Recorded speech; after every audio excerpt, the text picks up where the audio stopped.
วันนี้เป็นวันพระขอเรียนเชิญพุทธศาสนิกชนทุกท่านมากลั่นจิตให้ใสกลั่นใจให้เป็นบุญด้วยการให้ทานรักษาศีลและเจริญจิตภาวนาน้อมจิตให้เข้าถึงพระรัตนตรัย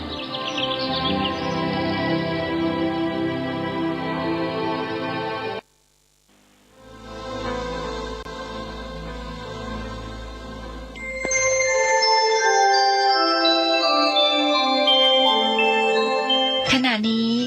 ท่านกำลังฟังสถานีวิทยุกระจายเสียง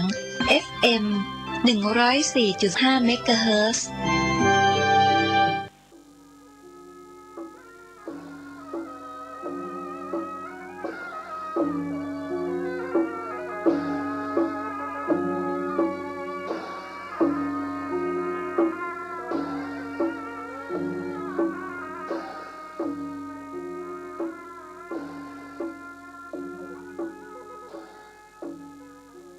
ขอความเจริญในธรรม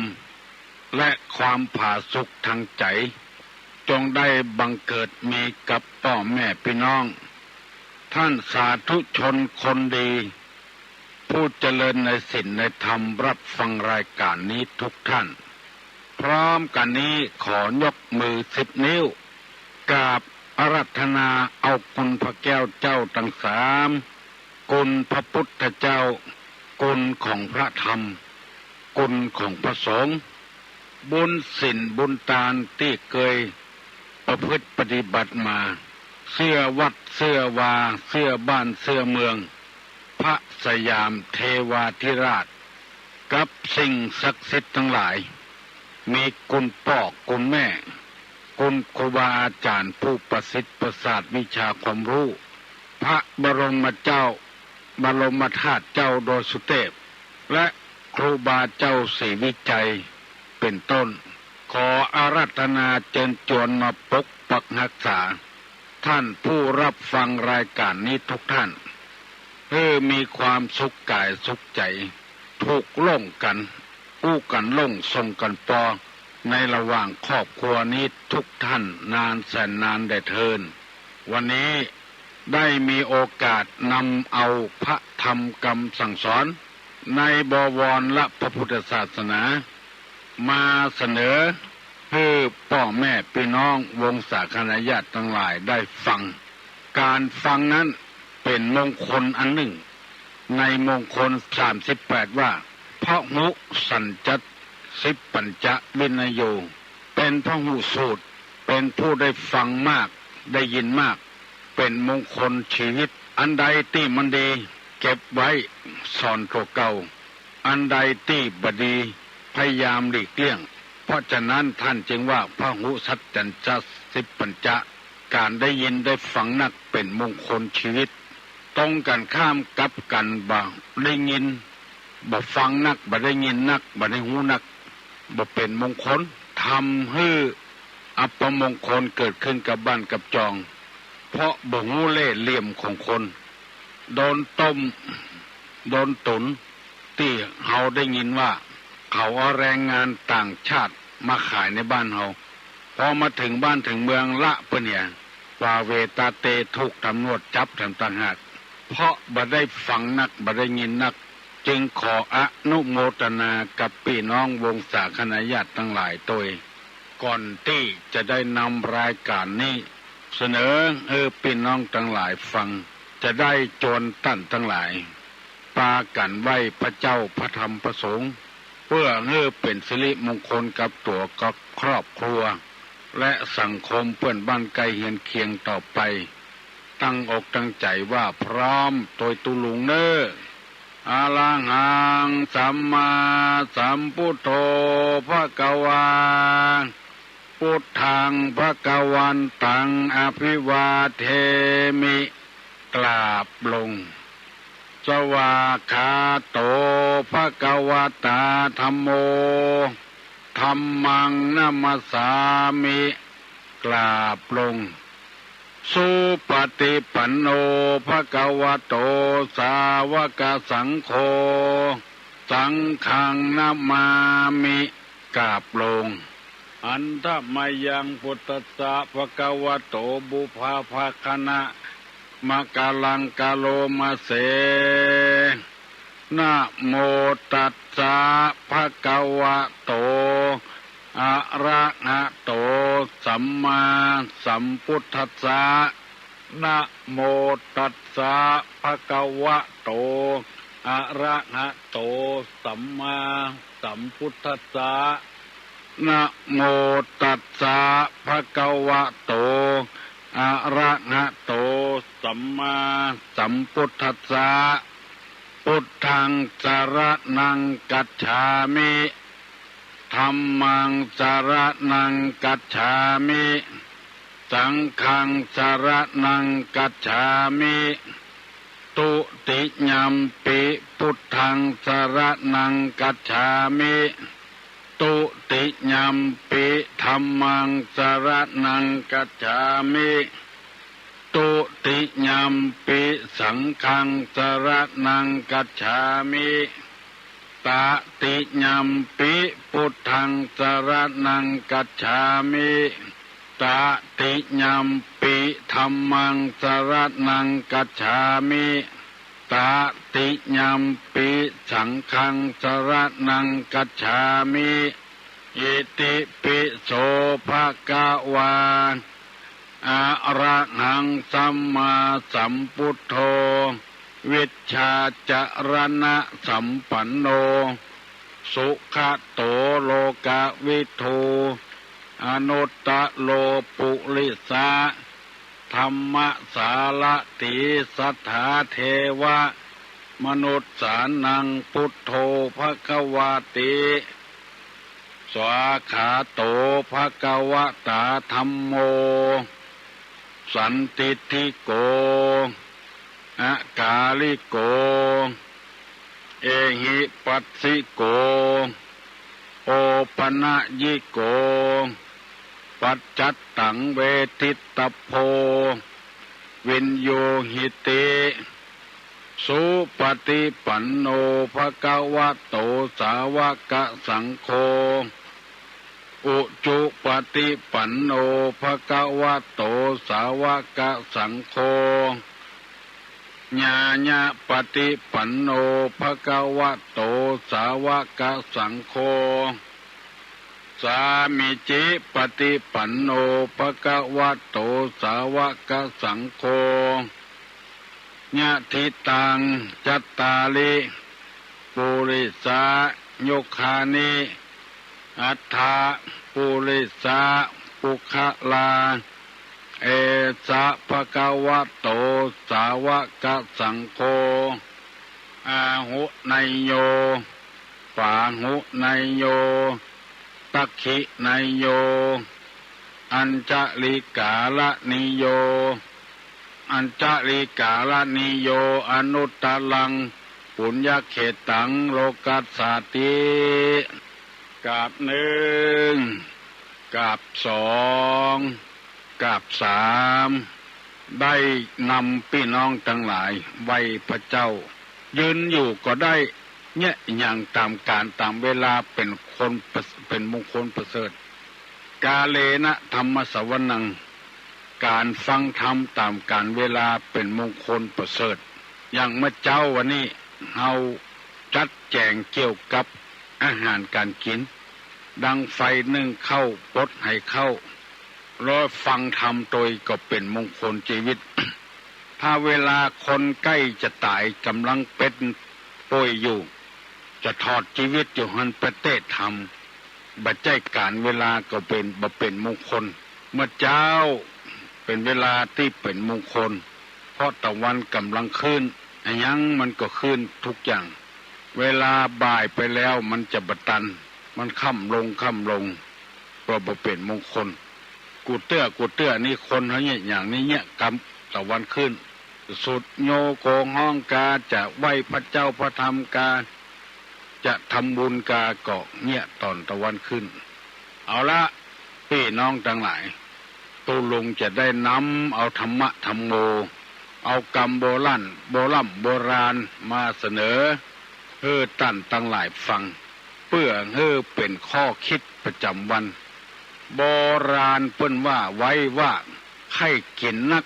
ฮือกินเต้าไปก้อยไข้กินน้อยฮือกินเต้าหัวไม่มือ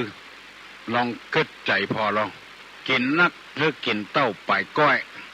ไข้กินน้อยฮือกินเต้าหัวไม่มือมันหมายความว่าจะใดความจริงหัวไม่มือมันใหญ่เหลือนิ้วก้อยเป็นจะได้ฮือกินน้อยฮือกินเต้าหัวไม่มือมันเป็นปริศนาธรรมฮือคนที่ฉลาดได้เข้าใจกินนักกินเต้าไปก้อยนั่นก็คือมันได้กินเมินสมมติว่าเฮาเด็ดยอดผักไปเด็ดเถี่ยมดเอามานักนะมันนานออกนอกแถมได้กินเตื้อเดียวกินต้องหัวมือกินนักลำไปเฮาเด็ดพักเฮาเด็ดตั้งป่ายพุ่นกินน้อยเดียวแต่ว่ามันได้กินเมินเพื่อมันจะแตกกิ่งแตกก้านให้เฮาแถมได้กินได้เมินเอาของมาก้ามาขายกินกำไรน้อยๆจะแปรฟังเอานักเตื้อมันกินได้เมินบางคนกินกำเดียวจะกินเตื้อเดียวเอานักลำไปแล้วเปิ้นมาซื้อเตื้องมันแปลงของอย่างเดียวกันขมอย่างเดียวกันหวานอย่างเดียวกันเผ็ดอย่างเดียวกันไปซื้อที่อื่นเปิ้นถูกเรื่องเฮาขายแถมเตื้อต่อไปนั่นเปิ้นไปขายคนที่ขายถูกๆเปิ้นไปซื้อคนที่ถูกๆของเฮาแปลงลำไปเปิ้นมาซื้อพริกมัดหนึ่งมี10 แก่นทอดออกแค่แก่น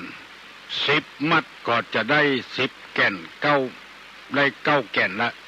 10 แก่นละแล้วยังบ่พอขายเต้าเปิ้น10 แก่นเต้าเปิ้นของเฮา9 แก่นของเปิ้น10 แก่นเนี่ยมันเข้ากินเต้าป่ายก้อยได้กินน้อยเดียวไผบ่ใครมาซื้อละเพราะเฮาไปโกงเปิ้นมันอยู่ที่จิตที่ใจเฮาจะโกงไผบ่โกงไผได้กินกำให้ใจลาบเมื่อปอกหมอกพอให้พอดีนะเปิ้นพ่องเฮาพ่องอย่าไปเอานักเอาหนาเกินไปก็เอานักลำไปอุ่นใจกินเตื้อเดียวให้กินเมินนานๆจะไปหวบหาบเอาคำเดียวอันนี้เป็นคำสอนของคนเฒ่าคนแก่เปิ้นสอนไว้จะไปรวบหัวรวบหางเอาคำเดียวเอาไว้กินเตื้อน้อยมันได้กินได้เมินได้กินได้นักโดยถ้าเฮาเอากำเดียวเอานักกำเดียวมันได้กินเตื้อเดียวบอกว่าจะเป็นอะไรอย่างน้ำในหม้อเอาน้ำบวยใหญ่ไปตักกินไปได้เมินมันก็หมดกินไปเสี่ยงก็เอาเทขว้างแห่ถ้าใครเงือดีก็เอาบวยหมอกปานกลางบวยน้อยนี่ตักอิ่มแล้วก็ตักแถมอิ่มแล้วก็อิ่มไปบ้านบ่อิ่มก็ตักแถมหมอกจับเนี่ยหมอกพอดีลังสังเกตคนเฮียนนักเข้าเลยเป็นสำเร็จสำสร้างบ่ฮู้อย่างสักอย่างก็มีหูเวยลำไปโรยเวยลำไปคนมั่งมีสีสุขเพราะการการขายของเถื่อนมันโรยบ่เวยเพราะมันได้เวยมันก็จ่ายเวยบ่เหมือนกับหมดละ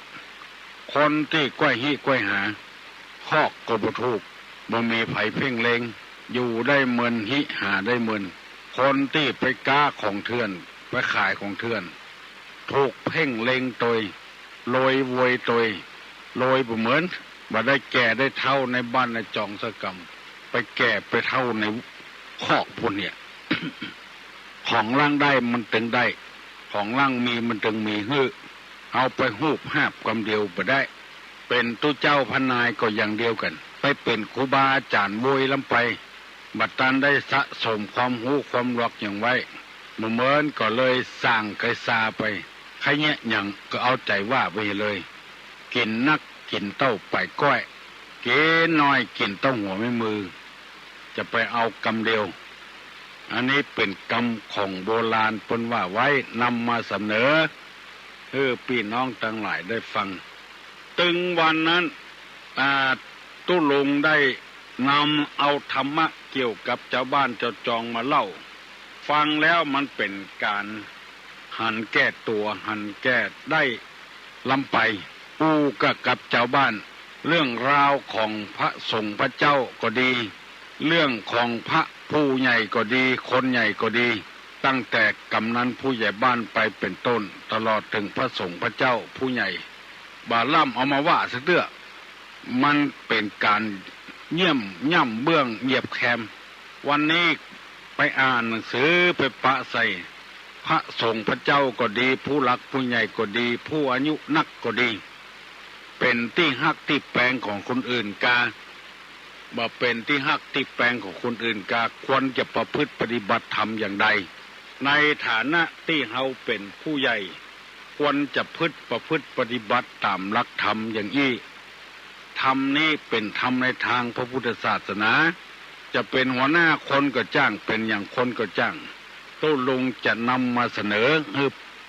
ท่านผู้หูผู้ฉลาดทั้งหลายได้ฟังบ่ได้ว่าเงื้อไผคนใดคนหนึ่งมันมีเจตนาเพราะเป็นหน้าที่ที่เราจะต้องนำเอามาเสนอเพื่อได้ประพฤติปฏิบัติกันไปอ่านหนังสือไปปะใส่ว่าผู้มีลักษณะบ่เป็นที่ฮักนั้นนั่งอู้กำเดียวกับหูเรื่องละมีลักพูดคาดคั้นฮื้อบริจาค5แสวงหาลาภด้วยลาภอันนี้5อย่างนี้จำไว้ให้ดีๆเนอะผู้ใดถ้าเป็นคนใครฮื้อเปิ้นฮักจะไปปฏิบัติตามหลัก5อย่างนี้1พูดหลอกลวง2พูดหวังลาภ3พูดเรียบเคียงหาลาภ4พูดคาดคั้นให้บริจาค4แสวงหาลาภด้วยลาภ5อย่างนี้บ่เป็นที่ฮักของคนตุลงขอเมตตาอธิบายให้ฟังสักหน่อยพูดหลอกลวงนี้ก็เป็นที่โง่กันทั่วๆไปเอาความจริงน้อยนำไปมาเป็นความจริงนักเรื่องน้อยๆมาเป็นเรื่องใหญ่อย่างที่ตุลุงเคยเสนอไปฟังแล้วบ่เป็นที่ฮักที่แปลงสักหน่อยน้ำบาดาลเนี่ยเอามากรองแล้วมาขายแก้โรคสารพัดอย่างว่ามียาอย่างสักอย่างอยู่ในน้ำมันเอามากรองเนี่ยแล้วแก้โรคเจ็บหลังเจ็บเอวแก้ปวดเนื้อปวดตัวแก้โรคแก้ตับแก้ไตเป็นน้ำบริสุทธิ์ผุดผ่องอันเนี้ยคอเนี่ย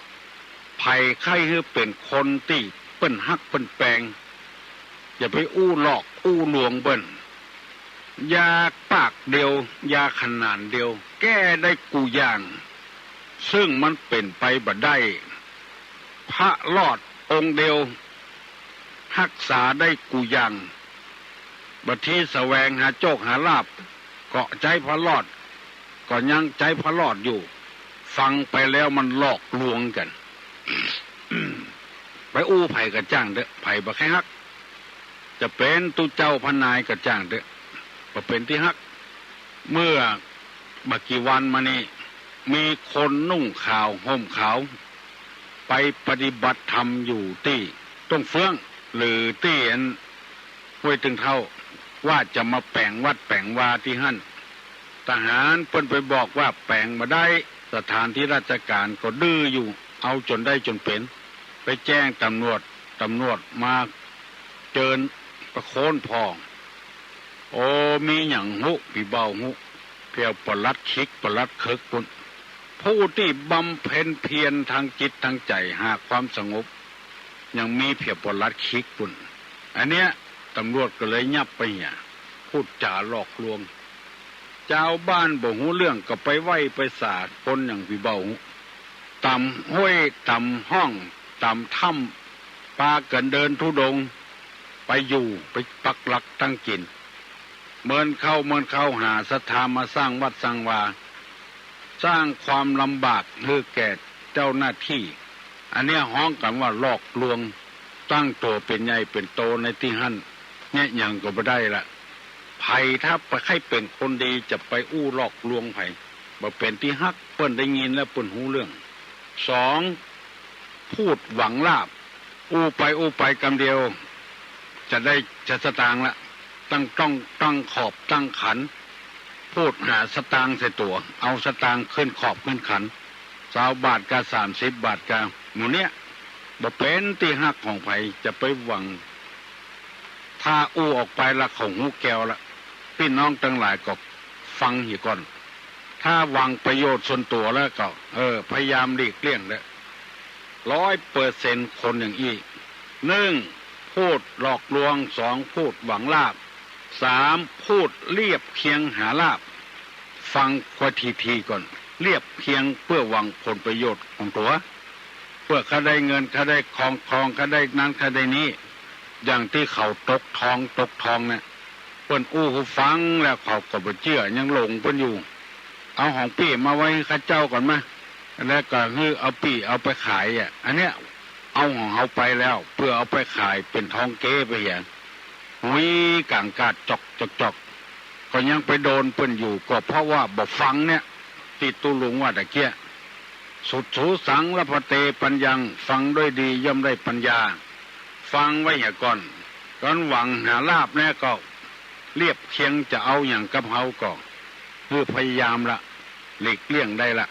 คนอย่างอี้ก็บ่เป็นที่ฮักของไผฟังแล้วมันบ่ม่วนใจบ่ม่วนหู4พูดเพื่อคาดคั้นให้บริจาคนั้นบริจาคนี้อย่างที่เราได้ยินกันนะถ้าเป็นเจ้าภาพจบฟ้าเนี่ยเกิดมาจัดใดจะได้เป็นใหญ่เป็นสูงได้เป็นใหญ่เป็นสูงเด่นกว่าเปิ้นได้เป็นเจ้าคนนายคนอย่างหมู่เนี้ยอันนี้เปิ้นฮ้องกันว่าคาดคั้นให้บริจาคเฮาก็ค่อยเป็นใหญ่เป็นโตเอาเจ้าฟ้าพุ่นบัดทีบ่หินสีมาเอาลงดินพุ่นก็ซ้ำว่าคนใดบริจาคมาหินสีมาจะมั่นคงถาวรเหมือนแผ่นดิน มีทรัพย์ในดินมีสินในน้ำก็ไปเจื้อเพิ่นให้เหมาะขึ้นบนหลังคาวิหารก็เจื้อเพิ่นคาดคั้นให้บริจาคฟังแล้วบ่ม่วนใจบ่ม่วนหูเอาตัวหน้าเนี่ยจ้อยหันจ้อยนี่คาดคั้นเปิ้นกันบอกให้เปิ้นว่าจ้อยกันให้มันปันแล้วปันฮอดได้ไว้ได้สาอันนี้ก็ฟังพอฟังได้อยู่อันนี้คาดคั้นเอาจนได้จนเป็นคือบริจาคอย่างที่มีผู้หูผู้หลวกเขนายกบริจาคให้เงินจะเป็น2,000-3,000 ล้านอันนี้ฟังแล้วบ่น่าฟังคาดคั้นให้เปิ้นบริจาคเปิ้นจะหอมต่อใดบริจาคต่อใดเป็นหน้าที่ของเปิ้นอย่างกฐินเนี่ยปีไหนมันมีเตื้องไผทำบุญก็ได้นิสงส์แฮงตุเจ้าจะได้เปลี่ยนผ้าเปลี่ยนครัวปีไหนได้เปลี่ยนเตื้องเป็นธรรมเนียมวัฒนธรรมประเพณีของเฮามาเมินแล้วเฮาได้สืบได้สร้างมาก็เพราะพ่อแม่คนเฒ่าคนแก่ได้ทำไว้แต่น้อยลูกหลานก็จะได้สืบได้สร้างมันเป็นวัฒนธรรมประเพณีที่ดียอดปลายมันจัดเท่าไรก็ได้มันม่วนฟังแล้วก็ม่วนไปคาดไปคั้นคือเปิ้นต้องเอาต้องอั้นต้องอีคาดคั้นคือบริจาคข้อ5แสวงหาลาภโดยลาภเอาของไปขายคือเปิ้นมันบ่ใช่เต้าตื่นแสวงหาลาภโดยลาภเอาง่ายๆพอออกไม่ออกพี่น้องทั้งหลายคนสี่เตียนขายเนี่ยหับจกหับลาภเนี่ยลงทุนน้อยสี่เตียนขายขี้เพิ่งมันแผ่นเท่าใดลงไปซื้อมาลงกระดาษแยงมันแผ่นเท่าใดมันบ่ใช่เสี่ยงทุกแผ่นขี้เพิ่งก็เป็นเสี่ยงทุกแผ่นอุจารับโจกอุจาสืบชะตาอุจาสะเดาะเคราะห์3 เล่มชุด100เดียว3 เล่มลงไปซื้อบ่ลงมันขี้เพิ่งกี่แผ่นกระดาษแยงมันบ่ใช่เสี่ยงเป็นแผ่นเดียว3 เล่มก็ยังบ่เสี่ยงเด้อชุด100อันเนี้ยคือฟังง่ายๆนะฟังง่ายๆหันง่ายๆว่าแสวงหาลาภด้วยลาภเพื่อเปิ้นปูจาคนที่เปิ้นปูจากับปูจาไปแต่3 เล่ม100ถ้าเฮาคิดว่าถ้ามันได้จกได้ลาภอย่างที่เปิ้นว่าแต่คนเฮานี่มันหันแก่ตัวยังบ่หมดกิเลสเด้อมันไปขายเข้าไปอย่าง3 เล่ม100ตามปูจาคนเดียวอย่างบ่ดีซื้อหวยตัวมันก็อย่าถูกตัวโลเนี่ยถ้ามันดีแต่กรรมหมู่เนี้ยบ่มีไผมาเสนอตุ ตุลุงจะมาเสนอให้ฟังและบ่มีไผฟังเสียงกุคนที่ตุลุงว่ามานี่บางคนก็ฟังอยู่แต่ประจำผ่านหูไปก็มีคนที่นั่งฟังแต่มีกี่คนเขาจะต้องเกียมไว้เกียมท่าไว้ฟังนักๆเพราะมีพุทธภาษิตรับรองว่าสุดสู่สูงและสุดสู่สูละปเตปัญญังฟังโดยดีย่อมได้ปัญญาพระหุสิบปัญจะพระหุสัจจัญจะสิบปัญจะวินโยการฟังนักนี้เป็นมงคลอันประเสริฐนำมาเสนอพี่น้องทั้งหลายเนี่ยใครจะปฏิบัติมาปฏิบัติได้ก็คือพิจารณาคนเดียวบ่ได้ว่าคือไผ่คนนั้นคนนี้คือตัวอย่างง่ายๆเพราะฉะนั้นไผ่ไข่คือเป็นที่ฮักที่แปลงของคนอื่นหนึ่งพูดหลอกลวงสองพูดหวังลาภสามพูดเรียบเคียงหาลาภสี่พูดคั้นให้บริจาคสี่แสวงหาลาภด้วยลาภกำเดียวตุลุงจะถามพี่น้องข้องหิ่งทั้งหลายได้จำไว้และตอบคำถามตุลุงเพื่อให้เฮาได้นำมาเสนอพี่น้องทั้งหลายลองฟังเถอะบอกว่าเมื่อเจ้าเมื่อตอนเมื่อค่ำตุลุงตุเจ้าเทศกันจะนำกรรมอย่างอี้มาเสนอให้ฟังถูกต้องอย่างอี้ก็ไม่ใช่ว่าอวดตัวนะคือเฮามีกรรมหูได้แสวงมาแล้วก็ให้คนอื่นได้หูตัวมันมาเหมือนกรรมที่ตุลุงว่านี่ฟังคนใดใครเปิ้นฮักจะไปจุเปิ้นจะไปหลอกลวงจะไปอู้เพื่อแสวงหาลาภใส่ตัวจะไปอู้เรียบเคียงเพื่อเอาสตางค์เงินทองมาใส่ตัวอย่าไปอู้คาดคั้นให้เปิ้นบริจาคและก็จะไปแสวงหาลาภโดยลาภตุลงได้ศึกษาเราเรียนมาพยายามที่สุดบ่ฮึ่งบวชจำน้ำคุณคนที่มาทำบุญถึงวันนี้ก็มาแต่ถ้าเราจะเอาสตางค์อย่างอี้เนี่ยโอ้ได้นักหนาปาปั้นมันบ่สุจริตธรรมเอายันเนี่ยพ่องเอาเหรียญเนี่ยพ่องเอานวดเอายาหลวงปู่นั้นปู่นี้มาตั้งวิหารเปิ้นพ่อเปิ้นถึงซื้อแก้วแหวนแสนสิงบักกำอย่างเงี้ยอันกี่บาทความจริงมันขายบ่เกิน20 บาทที่เปิ้นซื้อกันมาแล้วก็เอามาตั้งหน้าวิหารนั้นขายคือไหน100 กะ50 บาทกะมันถึงได้สตางค์หมู่นี้นะลองสังเกตพอเถอะในวัดในวาในสถานที่ต่าง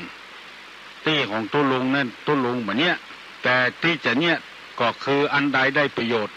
มีตู้บริจาคในวิหารนั้นนึ่งก้าน้ำกับไฟอันนี้มันตายตัวแล้วหลีกเลี่ยงมาได้สองก้าพยาบาลรักษาตุเจ้าพระเนรในวัดสามตั้งมูลนิธิแล้วก็อันต่อไปก็หลายแก่นมีองค์พยาบาลพ่องโรคเอดส์พ่องคนตาบอดพ่อง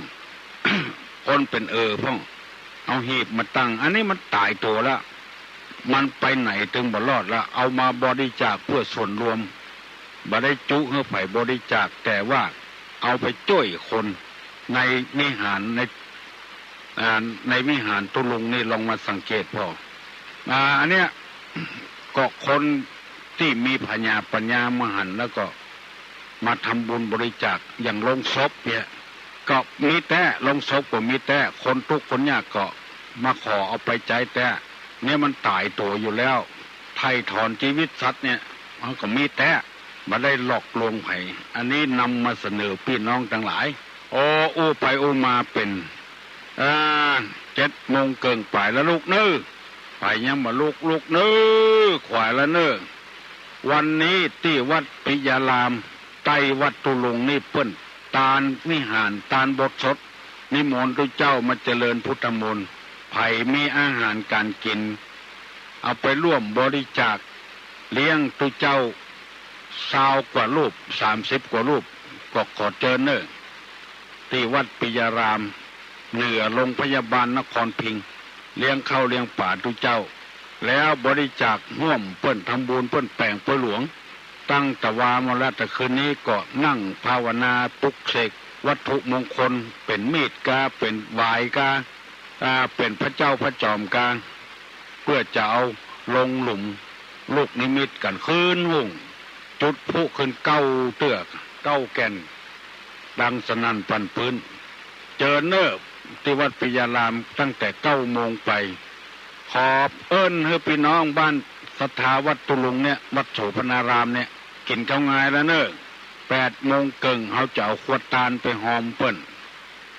ขวดตาลของเขาจะมีข้าวสารมีบะฟักแก้วบะฟักหมูมีบะทั่วมีบะแตงมีมีกะปิมีน้ำป่ามีน้ำมันเอาไปหอมเปิ้นเจ้าวันนี้แล้วตอนเมื่อตอนเปิ้นจะได้เอาทำอาหารเลี้ยงพระสงฆ์พระเจ้าและปวยหลวงเปิ้นจะมีถึงวันที่5พุ่นพี่น้องบ้านศาลาเฮาช่วยกันแห่ขวดตาลเนอตุลุงขอร้องบ้านเหนือบ้านใต้กันไปกันหลายๆเนอช่วยกันแห่แห่นแต่บ้านพระนอนก็ได้บ้านปองหวกบ้านสันเหมืองบ้านพระเจ้านั่งโกนบ้านหน้าค่ายบ้านดอนแก้วหนองฟานศพสาก็ได้ไผมีอย่างก็เอาไปห่วมเปิ้นนิมนต์ตุเจ้าถึง30 ป่ายมาเจริญพุทธมนต์เลี้ยงเพลวันนี้เมื่อเจ้าสำหรับวัดโสพนารามนี้แห่ขวดตาลไปกินข้าวงายแล้วสัก8 โมงเกิงจะไปให้มันขวายลำไปของเกณฑ์ที่เอาไปหอมไปหยิบตันเอาไปเนี่ยอย่างเจียมกองไปตัวเนอเอาไปร่วมทำบุญเป็นเหตุก่อนวันพวกวันเหือดูตั้งไปช่วยการช่วยงานเปิ้นบ้านใต้บ้านเหนือวัฒนธรรมประเพณีของเราเป็นอย่างนี้วันที่20ถึงวันที่26ตีร้องกองเข้าเนอสันกับแปลงพุ่นเปิ้นจะตานบทสดเชิญพี่น้องทั้งหลายไปร่วมทำบุญด้วยเปิ้นขออนุโมทนาร่วมกินร่วมทานปวยหลวงนี่จะมีในภาคเหนือ8 จังหวัดเนี่ยเมืองน่านเมืองแพร่ลำปางเชียงใหม่ลำพูนเชียงรายแม่ฮ่องสอนพะเยาที่อื่นนี่บ่มีเหมือนบ้านเฮาเมืองเฮาวัฒนธรรมล้านนาเจริญพรนึกครับฮัลโหลตุลุเพชรใจโบสถเราวิหารครับวิหารน่ะครับบ่เป็นหยังบทสดก็ได้วิหารก็ได้ครับไปกันไปทำบุญเหมือนกันเนาะได้บุญเดียวกันถึงวิหารถึงบทสดหรอครับผมร้องก็เข้าเนาะครับวันที่20ถึงวันที่26กันเนาะครับตุลุงประกาศไว้แล้วเนอะครับผมได้ยินเนาะครับผมดีนะครับจะดีแล้วเนาะครับพี่น้องทั้งหลายใครจำได้พ้องที่ตุลุงว่าตะเกีย อู้เฮเปิ้นฮักยากนักจักหวังอู้เฮเปิ้นใครจำได้พ้องคนที่อู้มาอย่างเอี้ยบ่เป็น5 ข้อฮัลโหลตอบว่าไงพูดหลอกลวง1พูดหลอกลวง2พูดหวังลาภพูดหวังลาภ3พูดเรียบเคียงเรียบเคียงหาลาภ4พูดคาดคั้นให้บริจาคคือบริจาค5แสวงหาลาภโดยลาภเคยโดนเหรอโดนจะอู้ไปอู้มาก็วกหาเรื่องจ้ะเอาเงินเฮาจ้ะถ้าอย่างใดวันพุธตู้ลุงไปโรงพยาบาลวะจ้ะวันพุธไปอ่ะก็กี่โมงจ้ะพวกนี้ส่วนมากจะไป7 โมงเกิงออกวัดไว้นะแล้วจะกลับบ้านกี่โมงจ้ะบักเกิน3 โมงเกิน3 โมงโอ้ไปได้เที่ยงได้เที่ยงอยู่ในเครื่องอยู่จะได้จานในอย่างวะจ้ะในฮั่นเอาตู้ลงอันนั้นไปลงห่อเข้าไปด้วยจัดไปตัวก่อนไปตัวเนาะนอนเนี่ยกันนอนก็เอาใส่ปิโตไปกำเดียวเจ้าหน้าที่เพิ่นถึงเอาใส่ขันโตกมือเป็นอาหารเกี๊ยวเนี่ยกระดับอาหารเกี๊ยวเนี่ยมันตู้ลงจังไปซื้ออันสเต๊ะที่หน้าจะเย็นๆอันนั้นเจ้าอันนี้ละจะเตรียมละถ้าอย่างใดมันสเต๊ะนั่นน่ะสเต๊ะอันเจน่ะที่หน้าวัดสมดองอ่ะเจร้านบางสวิราชทางไหนดับน่ะนี่เจอยู่ไหนอันมันพวกไม่จะเอายาเป็นเท่าที่คันไหนจ้ะ เอาขึ้นชั้น10บนเนี่ยชั้น10ก็ได้ห้องในบนขอถามตุลุงเนี่ยด้วยขอดึงหูละห้องเบอร์อย่างมันเนาะมันมี2ห้องนะเปิดกันแล้วข้าเจ้าพาตุลุงกันห้องฟอกไตอ่ะห้องได้กันห้องนั่งโอ้กันก็ได้ตำรวจมากหรอกอ่านราคานักขนาดเลยเจ้าโกะแขกตุลุงนี่เป็นอนุญาตพิเศษอ่ะอ๋อจ้ะเอาเก้าอี้มานั่งตัวตัวก็ได้ผู้อาราคาตุลุงนะนักล้อมหน้าล้อมหลังมันมีเขาไปส่งแล้วเขาก็ออกมาละมาวัดละใกล้จะไปก็ใกล้จะออกก็เขาก็ไปฮับมีไผขออนุญาตไปหาตุลุงโอเดนเนอร์เขาดึงได้ถ้าอย่างได้เป็นลูกปวดเวลาคนอื่นการมาตรการได้นางบินอย่างยินดีเนอะพี่น้องทั้งหลายคนที่โทรมาหาตุลุงนี่นักขนาดนี้ยังบัดตันเจาะหูด้วยก็โทรมาละสนามบินตอบมาว่าพูดหลอกลวงพูดแสวงหาลาภอย่างโมเนี้ยที่ว่า5อย่างนี้ตอบมาหมดละเป็นที่น่าชื่นอกชื่นใจดีอกดีใจไผ่ไข้อู้กับตุลุงมีปัญหาอย่างข้องใจโทรมาเนอะยังแถม15 นาทีเหี้ยแต่ไข้อู้ก็อู้ตอยตุลุงมาเพื่อได้สบายอกสบายใจบ่มีปัญหาอย่างสักอย่างโล่งอกโล่งใจธรรมะในทางพุทธศาสนานี่มันเป็นธรรมชาติและทำอย่างหนึ่งขอประกาศทำกรรมหนึ่งว่าทางสำนักนายกสำนักพุทธศาสนาแห่งชาติเพิ่นบอกมาว่าของฮืดตุลุงประกาศคือเอาวันติดเป็นวันครอบครัวคือหมายความว่าครอบครัวทั่วประเทศไทยเนี่ยเอาวันติดเนี่ยเป็นวันครอบครัวไผจะมีการมีงานอย่างหุ่นย่างเหตุก่อนคือทำอาหารการกินอยู่กับครอบครัวนั้นคือครอบครัวมีความสุขบานหวานใจคือเขาเริ่มตั้งแต่ปีใหม่นี้เป็นต้นไปเดือนเมษายนนี้เป็นต้นไปวันใดวันติดหุ่นย่างเนี่ยเวียกเนี่ยการเนี่ยกรรมคืออยู่กับลูกกับเมียกับลูกกับผัวอู้กันล่งส่งกันปอตำส้มสู้กันกินกามีการมีงานอย่างจ้อยกันเนี่ยกันทำในบ้านในจองหรือเป็นวันครอบครัวหรือปลาครอบครัวไปเอี่ยวหรือมีความสุขเพลิดเพลินความจริงเรื่องนี้มันเกิดขึ้นมาเมื่อละในบ้านในเมืองของเราฮัลโหลครับตุลุงเจริญพรโคตามเตียวปุจจามาครับแต่งานตามนี่ได้บุญก็ครับได้บุญตึง2ครับได้บุญตึง2ได้บุญตึง2ครับมึงต้องโกครับเอาแปลงก็ดีเพราะจะได้เนี่ยการตัวครับผมเต็มอกเต็มใจอาหารของกินของทานของเฮาที่แปลงคนเดียวครับเอาปูจามาก็ดีครับเพราะว่าเงินก็ไปที่ไหนไปวัดไปว่าเป็นของส่วนรวมครับ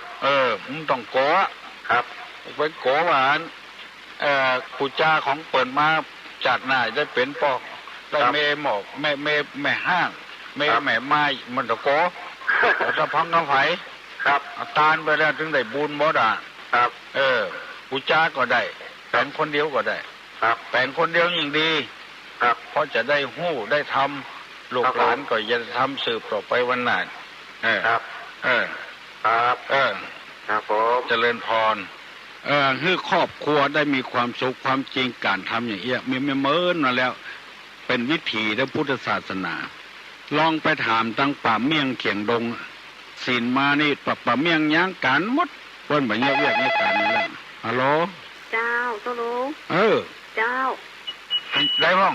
เป็นอันนี้เมื่อยเป็นไข้เจ้าเสียงคอตุลุงเจ้าอัน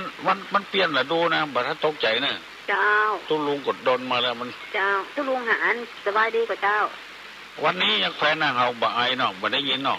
บ่ได้ยินตุลุงไอเนาะวัน2 อาทิตย์มาแล้วเจ้าว่าปียารามเพิ่นมีวันจันทร์สุดท้ายบ่ได้ตุลุงวันสุดท้ายวันที่5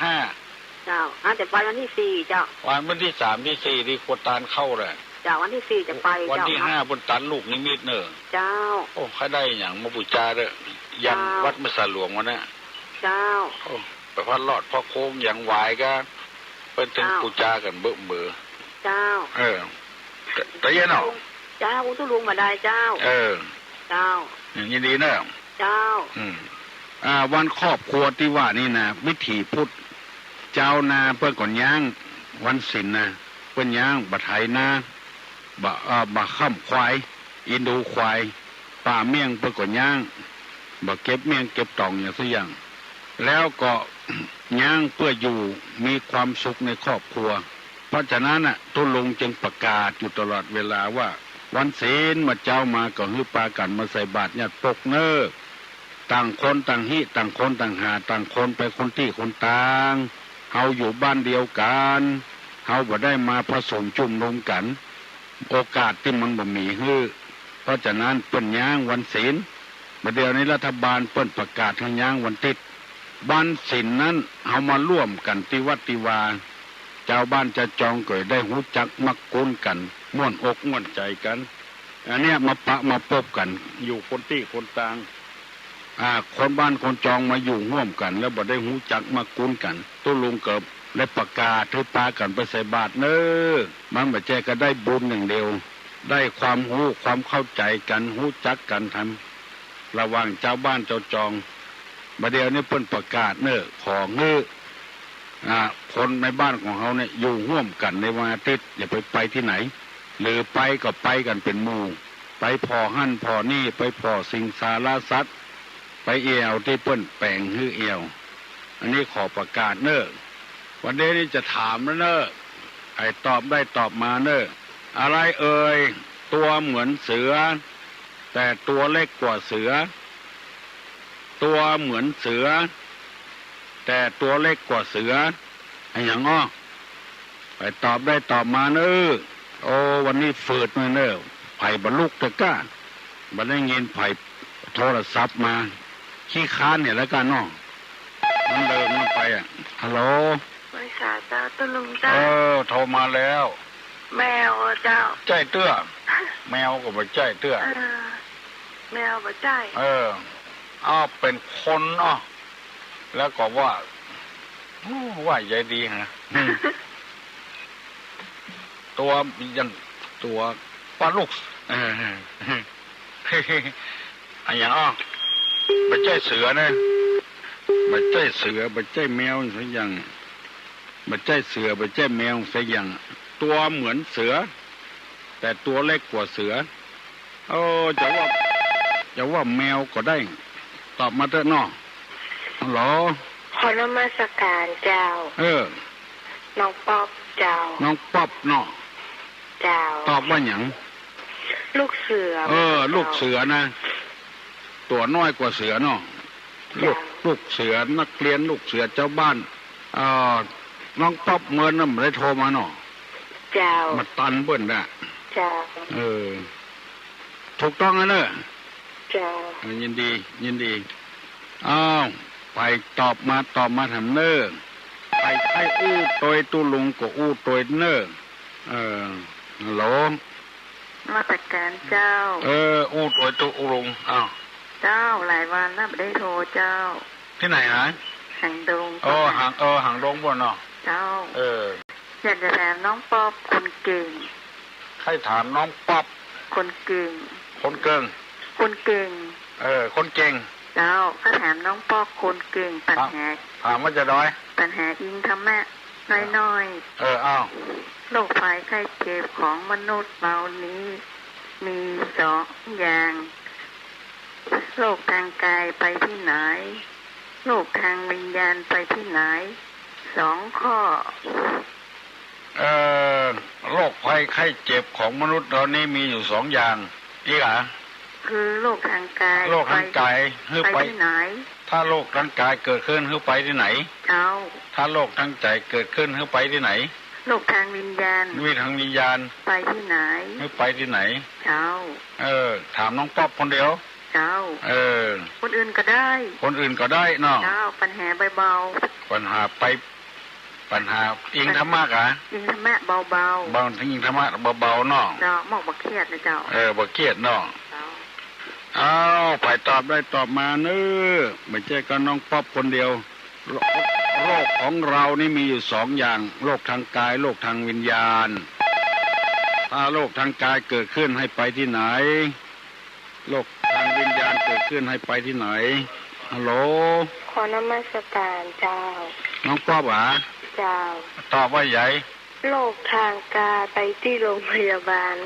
โรคทางวิญญาณไปที่วัด ไปที่ไปเข้าวัดเข้าวาแล้วก็ไปที่ชอบไปที่ชอบ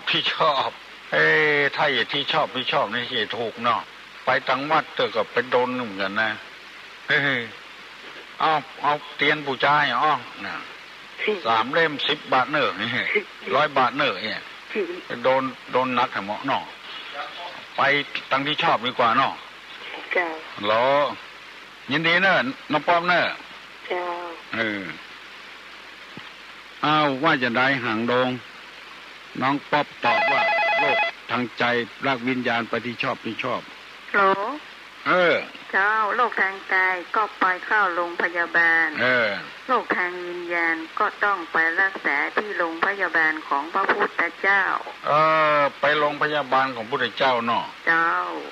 เดี๋ยวทั้งห้องเดี๋ยวนั่งน้อยเดี๋ยวคนอื่นขอเวลาเนาะอยู่ที่ใด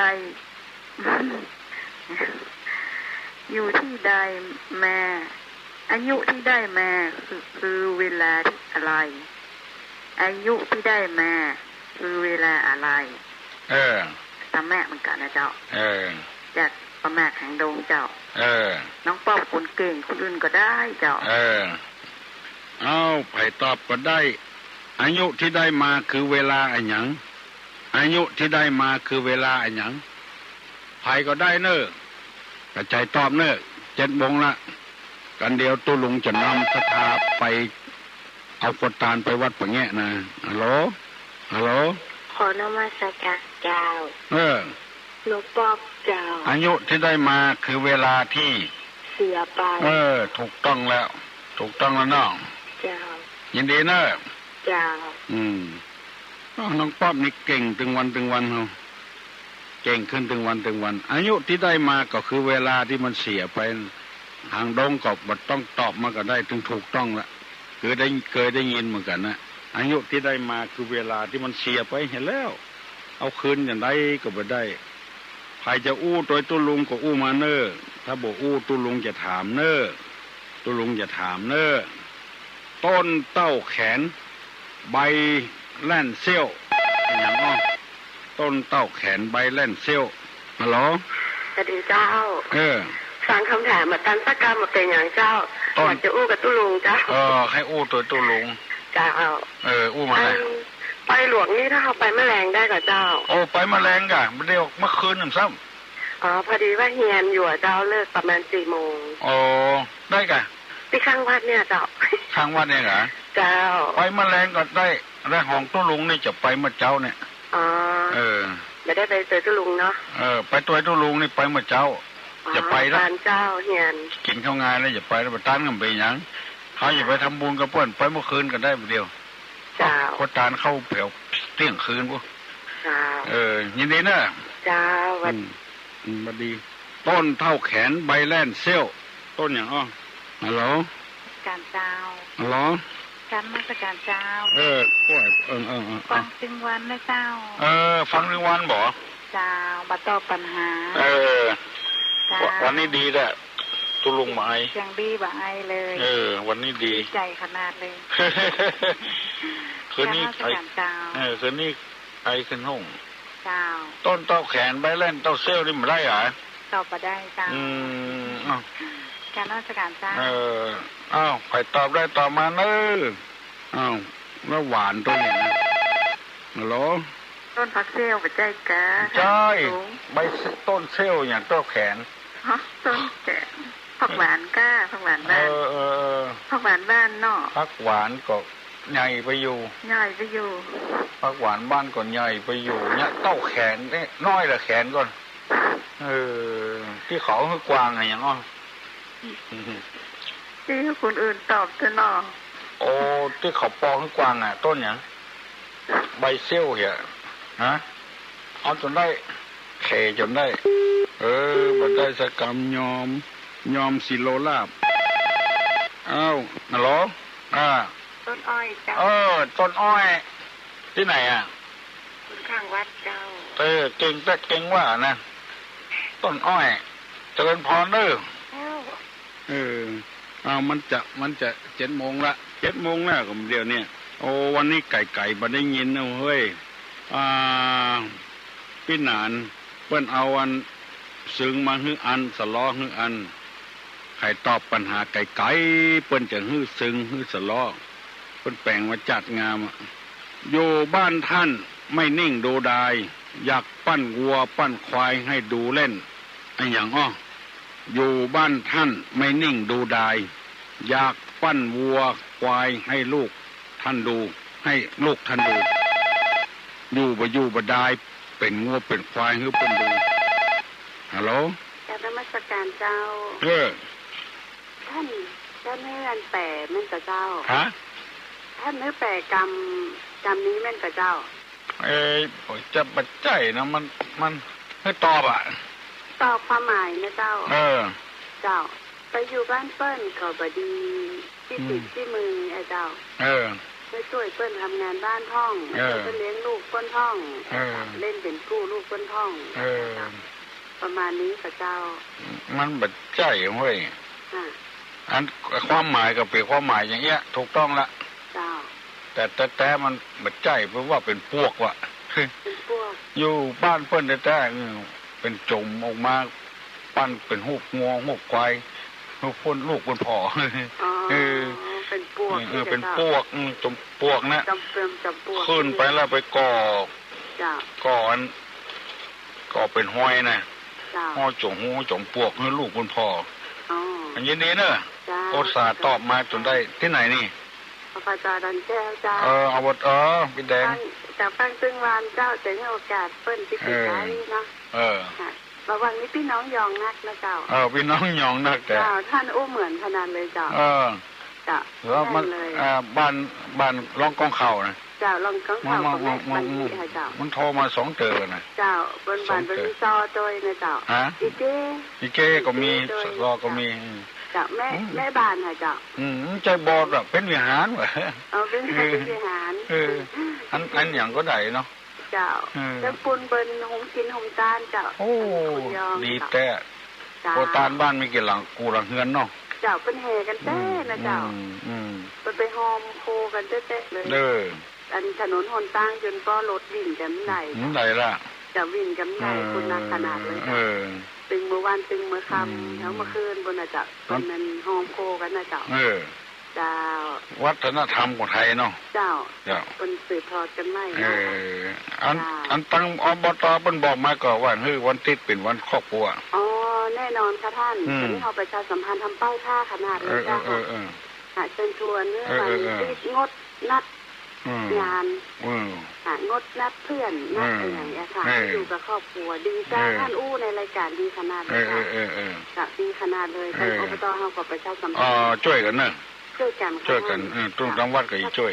สักนิดนึงเนาะของที่อยู่ห่วงหน้ากันกราบนมัสการเจ้าโชคดีเจ้าขอบคุณกับกูคนเนอะ7 โมงเห็นแล้วขอให้อยู่ดีมีสุขอายุมั่นขวัญยืนหิมาก้าขึ้นมีโชคมีลาภกูคนไผ่ไข่อู้ตัวตุลุงก็อู้ตั้งหลังไม้ก็ได้สัพปีติโยวัจจันตุสัพพะโรโกวินัสตุมาเตภวะตนตรายโยสุขีทีคายุโกภวะอภิวาธนาสีริสานิจังวุธาปจายิโนจัตตาโลธรรมาวัฏันติอายุวันโนสุขังปลัง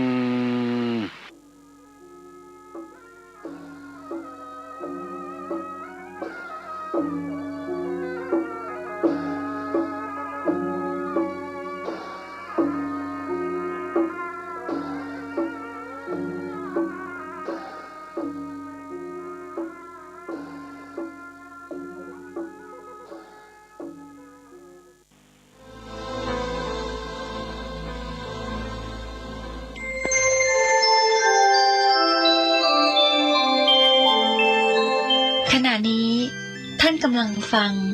สถานีวิทยุกระจายเสียงพระพุทธศาสนา FM 104.5 เมกะเฮิรตซ์